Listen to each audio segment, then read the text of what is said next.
नमस्कार. MS मराठीच्या प्रेक्षकांचे मनपूर्वक स्वागत. मी आता पुण्यातील कोथरूडमधील गांधी भवन या ऐतिहासिक वास्तूच्या प्रांगणामध्ये उभा आहे. एका महत्त्वाच्या विषयावरती आपणाशी संवाद साधायचा आहे.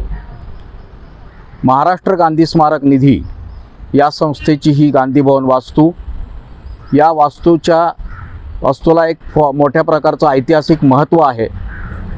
डॉक्टर राजेंद्र प्रसाद, पंडित जवाहरलाल नेहरू यांच्यासारख्या मोठ्या नेत्यांच्या पदस्पर्शाने पावन झालेली ही वास्तू. विशेष सांगण्याचं कारण हे की महाराष्ट्र गांधी स्मारक निधीच्या वतीने 7, 8, 9 मार्च या 3 दिवसांमध्ये गांधी विचार साहित्य संमेलनाचं आयोजन करण्यात आलेलं आहे. गांधी विचारांच्या प्रचार प्रसाराच्या हेतूनं भव्य प्रमाणातील अशा प्रकारचं हे पहिलंच साहित्य संमेलन असणार आहे.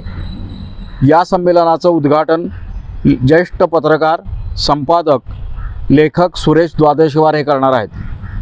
तर उद्घाटन ज्यांच्या हस्ते होणार आहेत ते राज्यसभेचे खासदार मनोज कुमार झा असणार आहेत. तर या संमेलनाचा समारोप पर्यावरण विशेषज्ञ, जागतिक पातळीवर पर्यावरण रक्षणासाठी ज्यांच्या नावाचा दबदबा आहे किंवा आदर केला जातो, ज्यांच्या नावाचा उल्लेख जागतिक पातळीवर होतो, ज्यांच्या कार्याला अनेक पुरस्कार जागतिक पातळीचे प्राप्त झालेले आहेत, असे सोनम वांगचुक हे समारोपासाठी प्रमुख अतिथी म्हणून उपस्थित असणार आहेत. सोनम वांगचुक नाव ऐकलं की आपणा सर्वांसमोर येतो तो 3 इडियट हा चित्रपट. हा संपूर्ण चित्रपट या सोनम वांगचुक यांच्या कार्यावर आधारलेला होता. असे सोनम वांगचुक या संमेलनाच्या समारोपासाठी प्रमुख अतिथी म्हणून उपस्थित असणार आहेत. याशिवाय या 3 दिवसाच्या समारोपामध्ये भरगच्च अशा कार्यक्रमाचं आयोजन करण्यात आलेलं आहे. 7 मार्चला संध्याकाळी 7:04 वाजता या संमेलनाचं उद्घाटन होईल. त्यानंतर दुसऱ्या सत्रामध्ये रात्री 8 वाजता भारतीय संविधान का संगीतमय सफर या संविधानिक मूल्यांचा उद्घोष करणाऱ्या हिंदी चित्रपटगीतांचा विशेष कार्यक्रम प्रसारित होणार आहे. 8 मार्च शनिवार रोजी पहिल्या सत्रामध्ये सकाळी 10 वाजता गांधीजींची नई तालीम, आजची शिक्षण व्यवस्था बदलू शकेल का या परिसंवादाचं आयोजन केलेलं आहे. याचे अध्यक्ष असणार आहेत सुषमा शर्मा आणि याच्यामध्ये वक्ते असणार आहेत हेरंब कुलकर्णी आणि सचिन देसाई.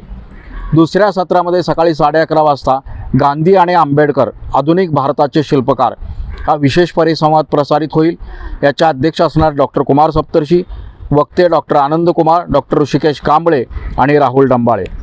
तिसरे सत्र दुपारी 2 वाजता सुरू होणार असून यामध्ये हिंदू मुस्लिम प्रश्न आणि गांधीजी हा परिसंवाद आहे. याचे अध्यक्ष असणार आहेत राम पुनियानी, तर वक्ते असणार आहेत किशोर भेडकेआळ, तुषार गांधी आणि अनवर राजन. चौथे सत्र दुपारी 3:30 वाजता असून त्यामध्ये परिसंवाद आहे जात, वर्ग आणि लिंग संघर्ष गांधीजींच्या दृष्टिकोनातून. याचे अध्यक्ष असणार आहेत कॉम्रेड अजित अभ्यंकर, तर वक्ते असणार आहेत डॉक्टर धम्मसंगिनी रमा आणि डॉक्टर श्रुती तांबे. 5वे सत्र सायंकाळी 5:30 वाजता असेल. त्यामध्ये पुन्हा गांधी या विषयावर वक्ते आपले विचार प्रगट करतील. त्याचे अध्यक्ष आहेत ज्येष्ठ संपादक लोकमत पुणे संजय आवटे, तर वक्ते आहेत चंद्रकांत झटाले आणि प्रसाद गावडे. 6वे आणि शेवटचे सत्र रात्री 7 वाजता सुरू होईल. यामध्ये गांधीजींवर आधारित मराठी आणि हिंदी, उर्दू कवितांचा कार्यक्रम या ठिकाणी सादर होणार आहे. 9 मार्च रविवारला सकाळी 10 वाजता मी आणि गांधीजी या परिसंवादाने या दिवसाच्या कार्यक्रमाची सुरुवात होईल. याच्या अध्यक्ष असेल श्रीराम पवार, वक्ते असलेले अरुण फिरोदिया, चंद्रकांत वानखेडे आणि डॉक्टर शमसुद्दीन तांबोळी. दुसरे सत्र दुपारी 12 वाजता संपन्न होईल. यामध्ये गांधीजींवरील 2 कथांचं अभिवाचन होणार आहे. लेखक आहेत लक्ष्मीकांत देशमुख, तर अभिवाचन करणार आहेत मनोज डाळिंबकर आणि त्यांचे सहकारी. तिसरे सत्र दुपारी 2:30 वाजता संपन्न होणार आहे. याचा विषय आहे माझा आतला आवाज.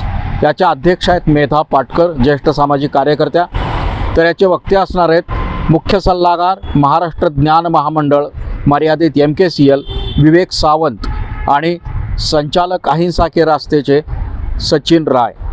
चौथे आणि समारोपाचे सत्र दुपारी 4 वाजता सुरू होईल. हा समारोप समारंभ असेल. यामध्ये रामदास भटकळ यांचा विशेष सत्कार संपन्न करण्यात येणार आहे आणि प्रमुख अतिथी असणारे अर्थातच सोनम वांगचुक. अध्यक्ष समारोप सुरेश द्वादशीवार संमेलनाध्यक्ष यांच्या अध्यक्षतेखाली संपन्न होणार आहे. अशा या भरगच्च कार्यक्रमांची वैचारिक मेजवानी या संमेलनासाठी उपस्थित राहणाऱ्यांना मिळणार आहे. या 3 दिवसाच्या कालामध्ये संमेलनासाठी येणाऱ्यांची भोजन, निवास आणि चहा नाश्त्याची व्यवस्था करण्यात आलेली आहे. निवासासाठी अत्यल्प शुल्क आकारलं जाणार आहे. तेव्हा मला माझे सर्व गांधी विचारावर निष्ठा असणाऱ्या सर्वांना किंवा गांधीजींविषयी अधिक जाणून घेऊ इच्छिणाऱ्यांना विनंती आहे की आपण अधिकाधिक संख्येने या गांधी विचार साहित्य संमेलनामध्ये सहभागी व्हावं.